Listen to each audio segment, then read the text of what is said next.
As we here with my boy Slim over here, he's the presenter of this show, and he runs things around Joburg. And yo, man, with the Nike Battle Force, Johannesburg, Joburg, Africa. What's up?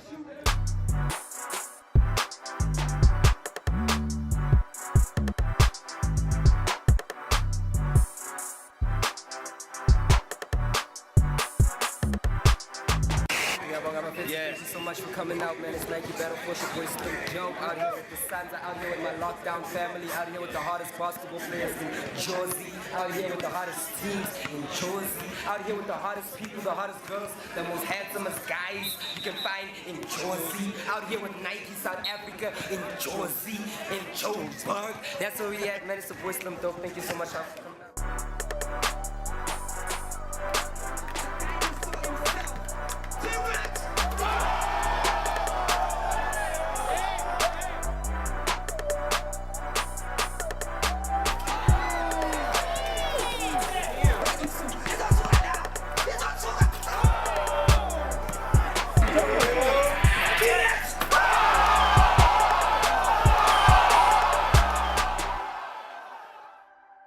Let us know, Guti, what does basketball does into the hip-hop culture, the urban culture, the street culture?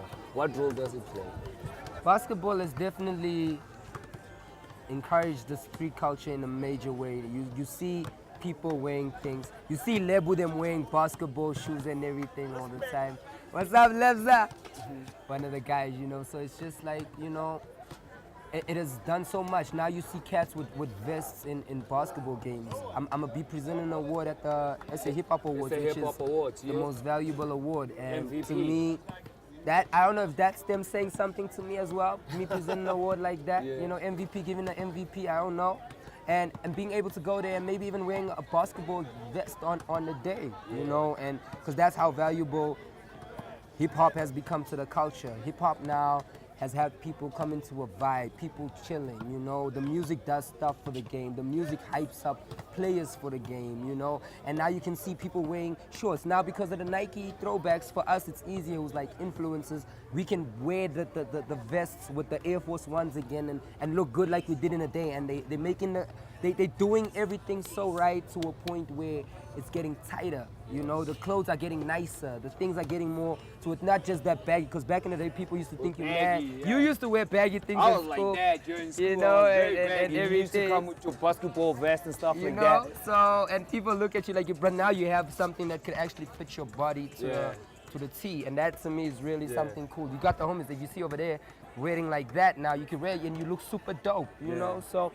Definitely, it's done a lot for the culture.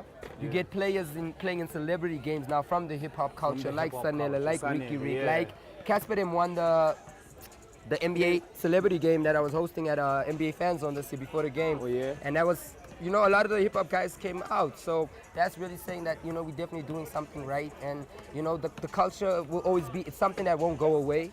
This is I told you, iconic court where ballers are going to come after when it's broken down. Players are going to come I know play. ballers are coming. Quentin did say that. Yeah. Okay, let's stop with the basketball, Slim and Donna. I know you're one of the best MCs. Master of ceremonies. Yo, I can rap, by the way. I remember in Tesha, we used to rap. Slim used to come with his basketball. Instead of rapping, he will be at the cafeteria speaking to the honeys, and he'll be the one hollering with his with his Lakers top and Air Forces. Yo, tell us about your MC journey, my man. MC journey has been crazy, man. It's a blessing doing something like I did today for Nike, for Battle Force. It's really something special. And I was speaking to Jermaine, and it's always just it's something crazy when people can always refer you as a list, when they know the MCs who could be there. And to me, what has made me so great was my professionalism. Nike Battle Force, Nike got us out here. Yeah. Beautiful day at Zule. Ball is alive, you know. Yeah. Look at the love, bro. It's all love, man. Yeah. Tell us what was going on, because I saw you shooting hoops and everything. Man, it was a three-point competition. I won by luck, you know. I'm tired. I'm still like yesterday. If you know what I mean. Yeah. If you know what I mean. So you won yourself a Nike voucher? Well, apparently, but I'm still waiting to get it. Yeah. Still waiting to get it. Free at all costs. You're trying to get Yeah. out. This squad. Let's go Coons and y'all.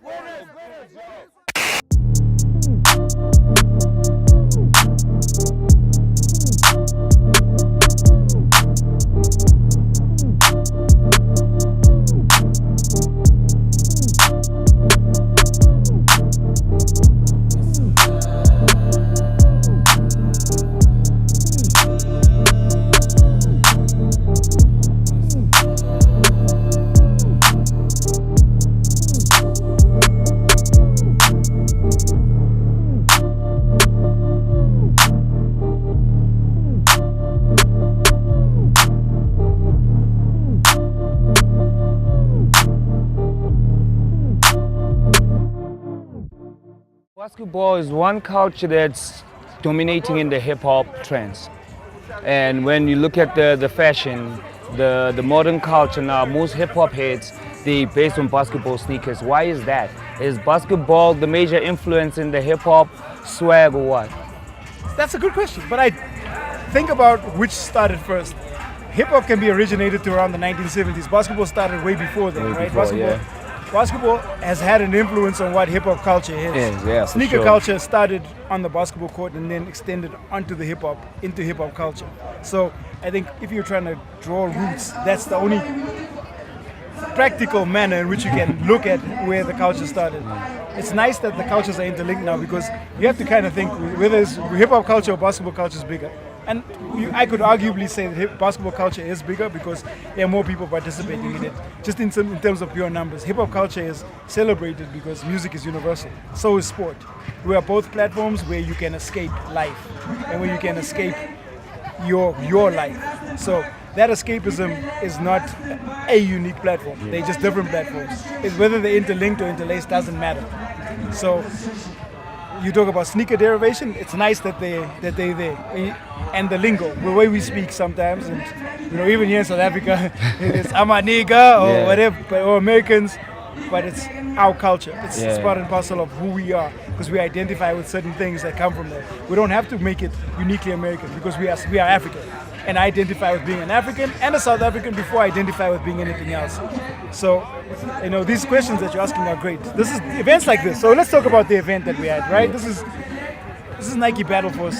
Yep. The one thing that I think must be commended from Nike's perspective is that they've chosen to go young. 18 to 30 is the category where we talked about growth.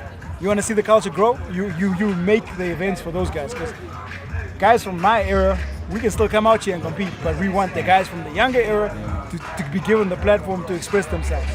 Today we are here to celebrate creativity. Okay. We're not here to celebrate fighting or battling. Yeah. Or we're here to celebrate creativity. Dancers are being creative, designers are being creative, the ballers are being creative, the rappers are being creative, the interviews are being creative. We're jumping on the rim. We might as well do this interview on the rim ourselves. You're lucky we're just humble. Dude, we'd be on the rim right now. I'm trying to think our influence. I know that would be me on the rim there. Yeah. Are you very happy with the creativity of the rappers you've seen here today? No, I'm very disappointed in the rappers. I feel like the only thing that let this whole entire event down was rappers. Okay. And this is to actually say to all the people out there, all you cool rappers, dope rappers, don't be too cool or too dope to represent all of us at events like this, because at events like this is where we actually need you. Not in those little ciphers amongst you and your friends, not in those little studios amongst you and your friend, out in the public so the people can see you and the people can love you and adore you. We out here, we did our rounds, we were out here doing slaches, doing 1632, doing flipping got the tours, everything. We did all that stuff and we were in the streets. Now we out here, Battle Force, y'all ain't out here. Where are you? It's an honor doing this thing to inspire young men like this, It's a crazy day. Happiest things, and close the show off. Always remember, when you do something, do it right, do it good, do it special. Take my jersey. And what even Jermaine said, man. Jermaine said the first time he comes to KP again and he wants to work with KP, he's going to ask about youngins like Oscar, because we set the platforms for kids to eat. Yeah.